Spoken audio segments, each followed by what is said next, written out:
Welcome to the Conscious Classroom podcast, where we're exploring tools and perspectives that support educators and anyone who works with teams to create more conscious, supportive, and enriching learning environments. I'm your host, Amy Edelstein, and I'll be sharing transformative insights and easy-to-implement classroom supports that are all drawn from mindful awareness and systems thinking. The themes we'll discuss are designed to improve your own joy and fulfillment in your work and increase your impact on the world we share. Let's get on with this next episode.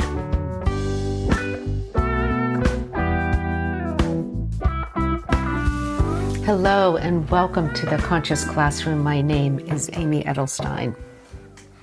I'm thrilled to be here with you today and to talk about two things that are very close to my heart and very close to my philosophy around education and how we can support our next generation to be really bright lights in this world. And I believe that there's so much potential and creativity and innovation and passion to make the world a better place in these young people. All we need to do is provide the framework, the scaffolding, the container, and the encouragement to allow them to be all that they can be. And I feel that that is really our responsibility as educators, our privilege and our honor as educators to help bring that creative capacity forward and to be curious about the little shoots of awareness that are trying to sprout up in their consciousness. If we encourage them to tend to those shoots of awareness, to allow them to grow, to fertilize them and give them water by paying attention, by walking softly, by valuing them, then we will be doing not only our jobs as educators, but we will be doing an extraordinary service to the world. And this week we saw the passing of a great soul, Dr. Jane Goodall, who was so aligned with her recognition of the extraordinary preciousness of all life on earth, the miraculous nature of these beautiful creatures, the forests and environments they live in, their curiosity and diversity, and even their meanness. As she saw, the chimps were, once she said the dogs are her more favorite animals because they're loving, where the chimps also, she saw, they would harm each other and have wars, more human-like than many other creatures in that respect. I had the opportunity and blessing to meet her several times in my travels and to interview her at the UN Summit for Sustainable Development in South Africa in 2002. What struck me about her was her translucence, the amazing gentleness and light that would come out of her just as she walked down the hallway. Now, her small frame, so beautiful, with so simple. She seemed to never have more than she needed, not schlepping big bags or rushing or tumbling over herself.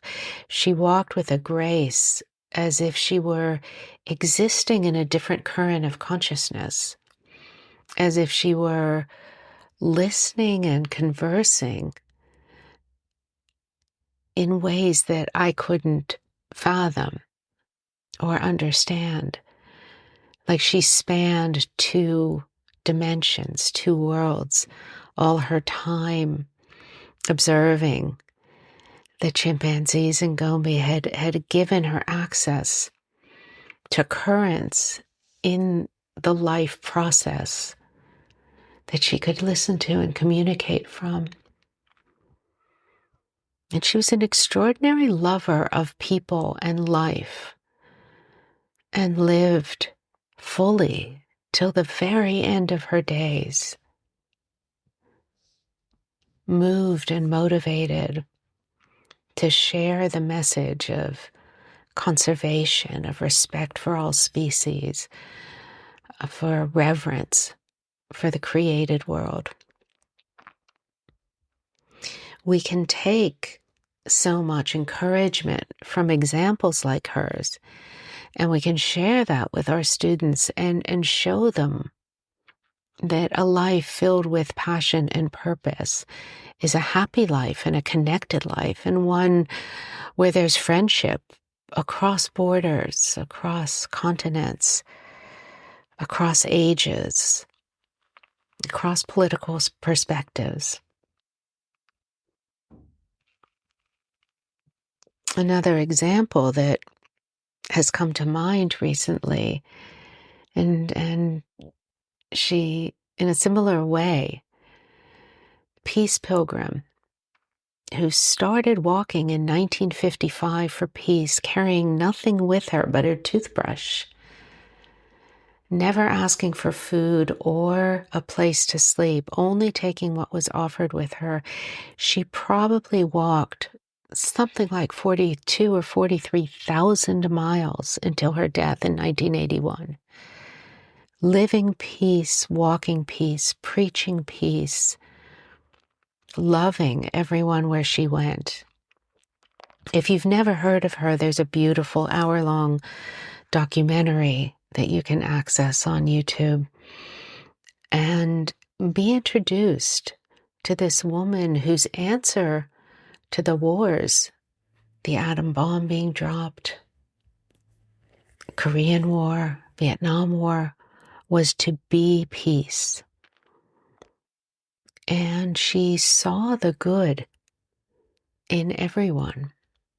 In our times of conflict and suffering right now, where we see wars breaking out, human orchestrated famines, cruelty in homes and on a national scale, where we see the language of conflict being elevated and venerated, and the language of peace and love and harmony being relegated to, at best, a dream of naive people, and at worst, a philosophy to be feared.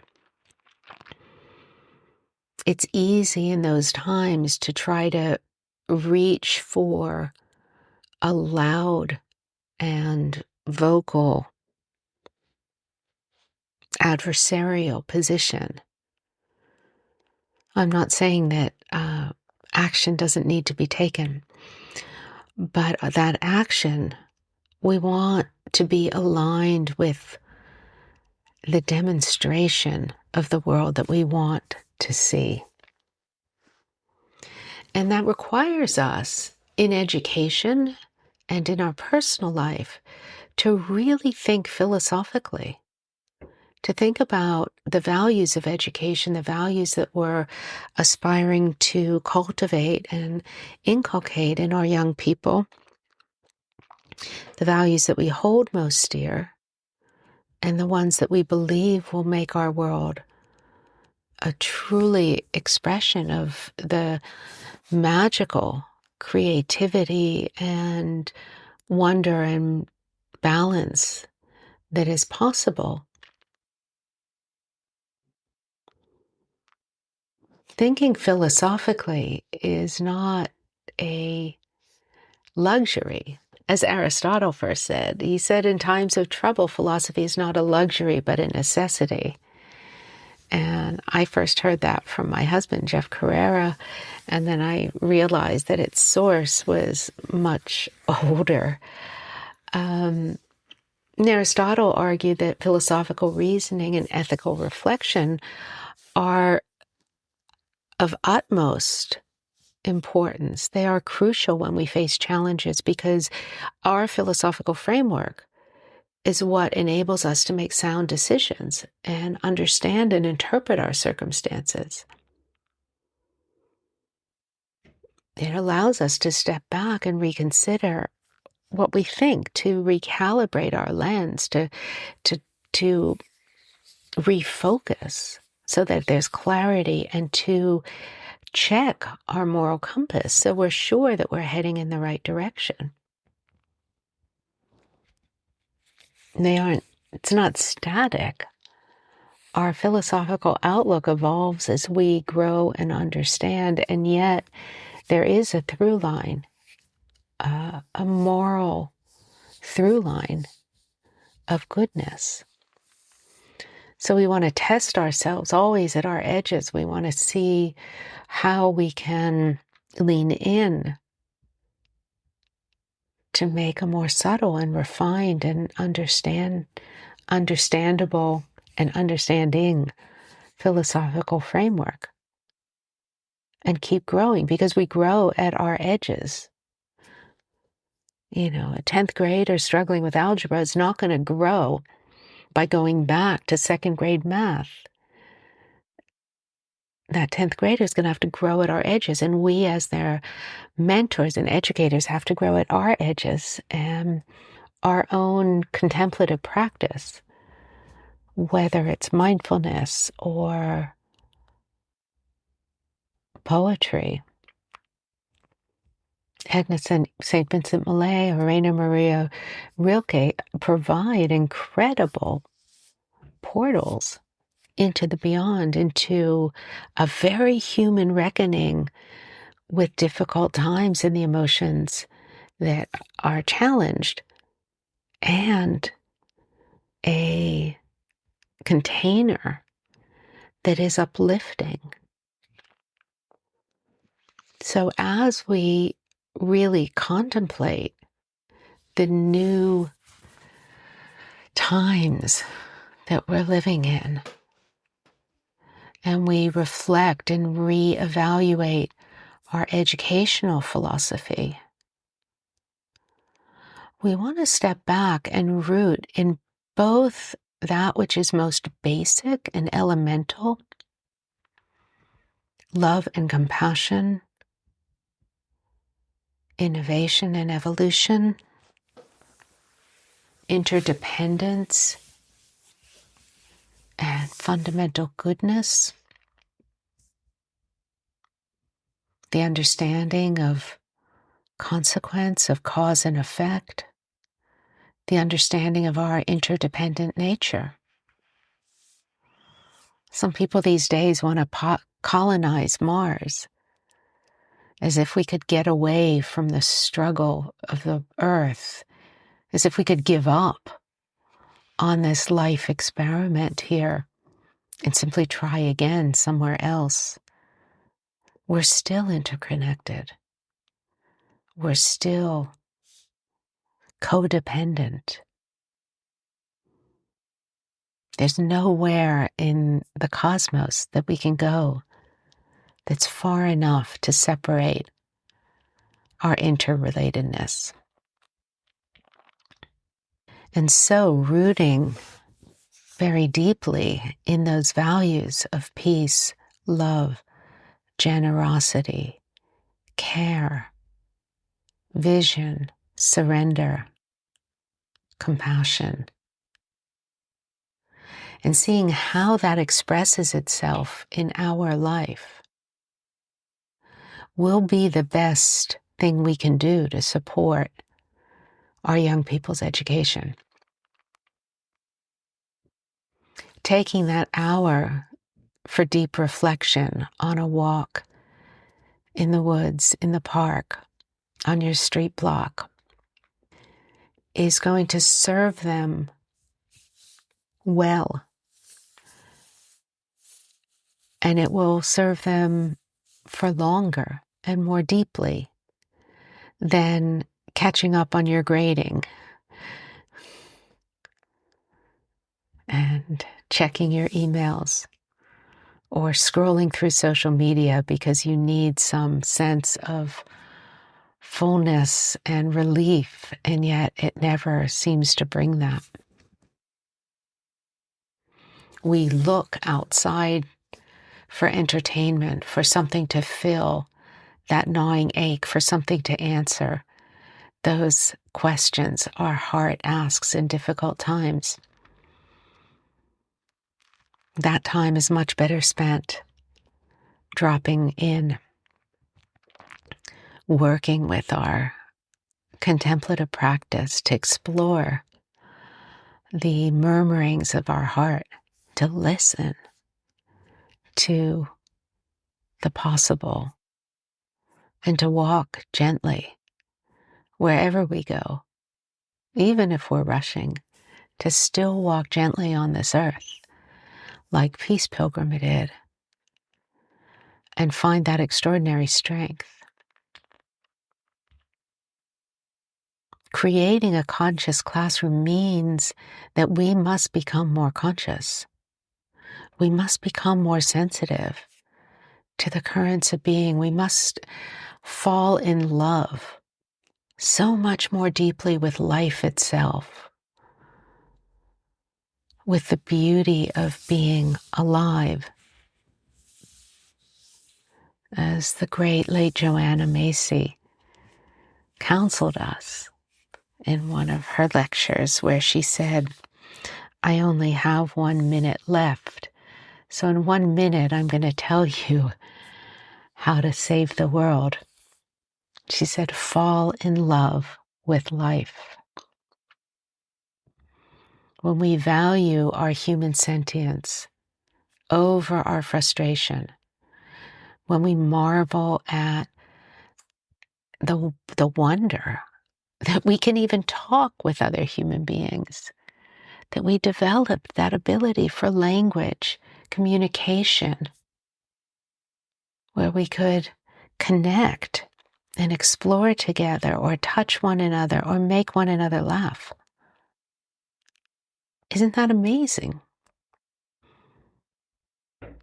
Getting your students to fall in love and to be filled with wonder at the life process, not at what they have, what they hold, what outside them is filling them, whether it's 100% on a test, or acceptance to their desired college, or a lead role in the school play. Those things are all wonderful for them. But letting them fall in love with the wonder of being alive, and for all the things that are possible to experience and do in human life, and to witness and observe in the world around us, will help them feel okay about being hopeful and passionate about the world, in order to not pass on our cynicism and discouragement, whether we've had some challenges in our personal lives, or we see challenges that others are facing around us. We must be the examples of lovers of life, and our own practice can serve that. Let's allow ourselves to drop into that space of contemplation right now, letting your attention turn from the outer to the inner, allowing yourself to drop into your heart's experience of fullness and wonder, that sense of a continuum of life essence. Maybe it's consciousness, maybe it's being, maybe it's self, maybe it's oneness, maybe it's spirit, maybe it's the divine. Whatever you want to call it, tap into that current that you can experience without trying to give it a name. And allow yourself to be carried on that current, feeling its flow, feeling its endlessness, not knowing when it started, and not knowing where it will end.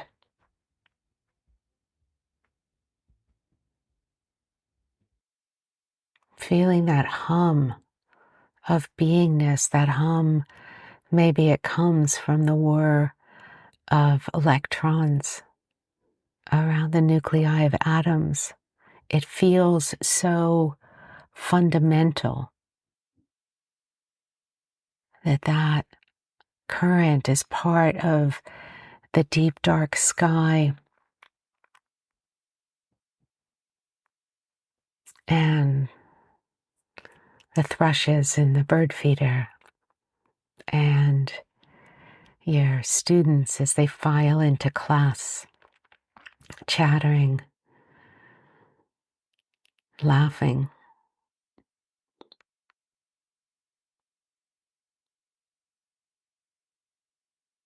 That hum of life that is always there, that we forget to turn to when we're lonely or afraid.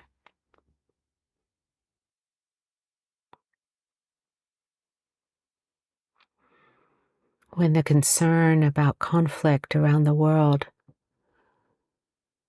comes close, this is a current of goodness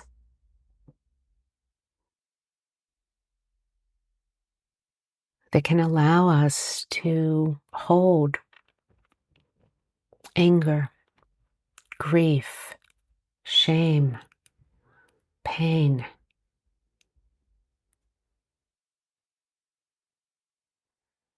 That can hold the violence that is part of our human capacity. Just as Jane Goodall saw it in the chimpanzees she studied.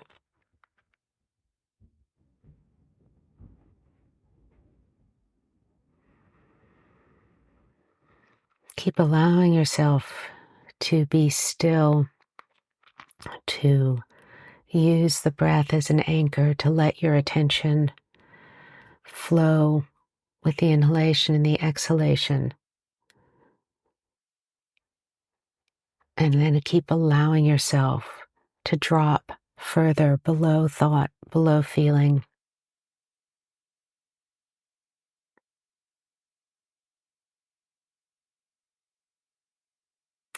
Being in the stillness.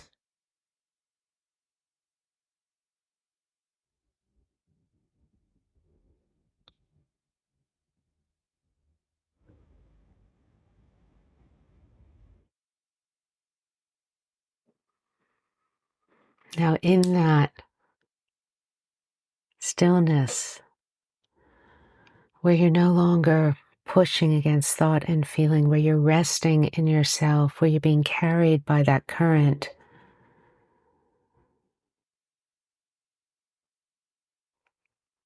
allow the sense of gratitude, of gratefulness to come to the surface of your experience.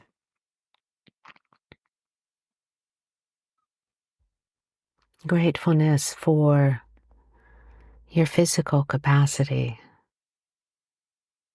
for the people you love, for the beautiful sky.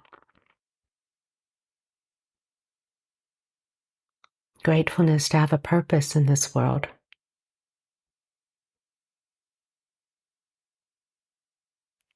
To be able to contemplate what it is to walk with intentionality.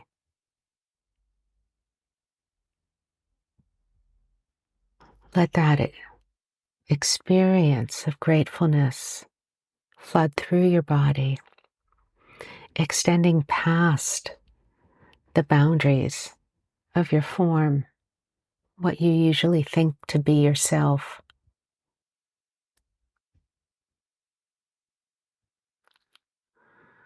Let that gratefulness fill the corners of your mind.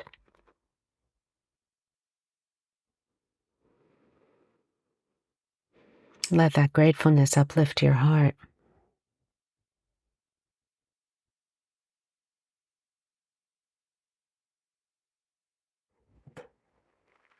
Rest with the question,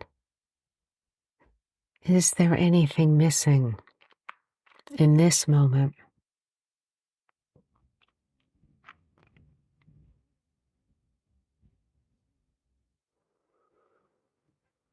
Am I enough in this moment?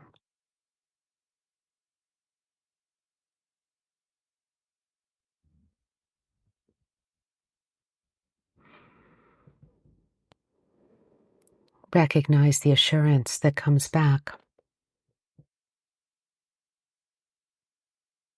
not from your mind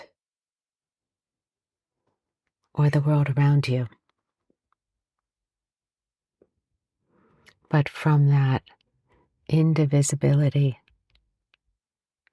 with the current of life, that hum of beingness.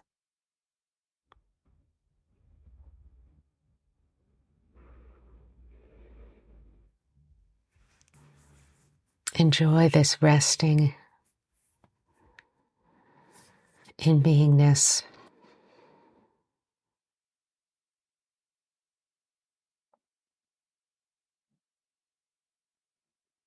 And as you are ready, begin to lift yourself from the depths to re-engage with the familiar objects around you. Letting yourself be different from the inside out, even as you go through the same motions and activity.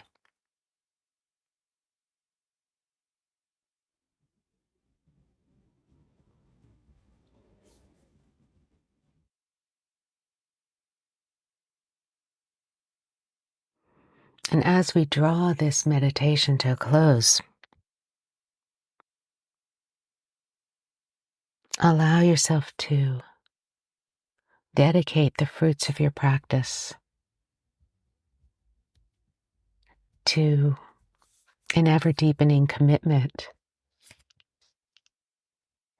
to walk softly in the world, directed to true north by our moral compass, to bring that to our students, to create a conscious classroom, a conscious education, a conscious world. May all beings experience that joy and love of life and lightness of being. May all beings be free from suffering and the causes of suffering. May ignorance be dispelled. May clear view dawn. And may we continuously give rise to a positive way of being in the world.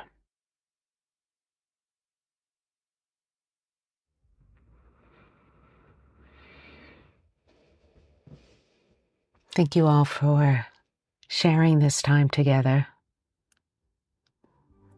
I wish you well. Till next time. Thank you for listening to The Conscious Classroom. I'm your host, Amy Edelstein. Please check out the show notes on innerstrengthfoundation.net for links and more information. And if you enjoyed this podcast, please share it with a friend and pass the love on. See you next time.